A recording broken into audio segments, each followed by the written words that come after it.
The Santa Ynez Band of Chumash Indians held its election in March of this year for its tribal leadership team. The entire team was re-elected for another 2-year term. Tribal Chairman Kenneth Kahn said he was honored that his fellow tribal members have the confidence in him to lead the tribe. Since first being elected to the Business Committee in 2003 and as tribal chairman in 2016, he has worked diligently on behalf of his tribe and has kept his door open for tribal members to approach him with any questions and concerns. Also re-elected were all 4 members of the tribe's Business Committee: Raul Armenta, Maxine Littlejohn, Mike Lopez, and Gary Pace. Gary Pace was first elected in 2004. In his 14th year on the Business Committee, Gary said he is grateful that his fellow tribal members continued to trust his ability to make the right decisions on their behalf. Business Committee members Maxine Littlejohn and Mike Lopez were both elected to the Business Committee in 2015. Maxine, who serves as the Secretary-Treasurer, served on the Gaming Committee for several years and the Business Committee from 2000 to 2004. She said she was excited to be re-elected to the Business Committee and is looking forward to continuing to participate in the tribe's progress. Mike served on the Gaming Committee as chairman for several years. He said he enjoyed the transition to the Business Committee and finds it rewarding that he is able to focus on more projects that have a direct impact on tribal members.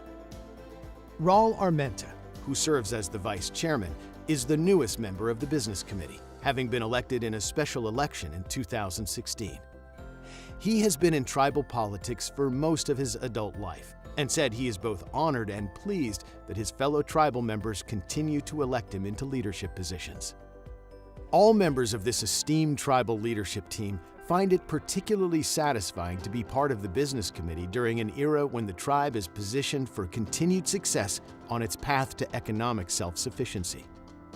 The tribe's chairman and Business Committee are responsible for establishing policies and overseeing the legal and business affairs of the tribe, while providing for the economic well-being of its members.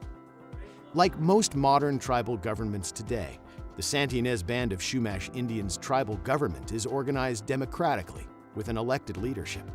The tribe elects its leaders every 2 years. In 1934, Congress passed the Indian Reorganization Act and attached a model constitution and bylaws which is still followed today. An elected Business Committee and chairman, recognized as such by the Secretary of the Interior, have authority to speak and act for the tribe as a whole, and to represent it in negotiations with federal, state, and local governments. Self-government is essential for tribal communities to continue to protect their unique cultures and identities. And in turn, tribal cultures and traditions provide the foundation upon which Indian communities are governed. Because Native American tribes are governments, they interact with other governments on a government-to-government basis. This government-to-government principle, which is grounded in the United States Constitution, has helped to shape the long history of relations between the federal government and tribal nations. Congratulations to the re-elected tribal government team at the Santa Ynez Band of Chumash Indians.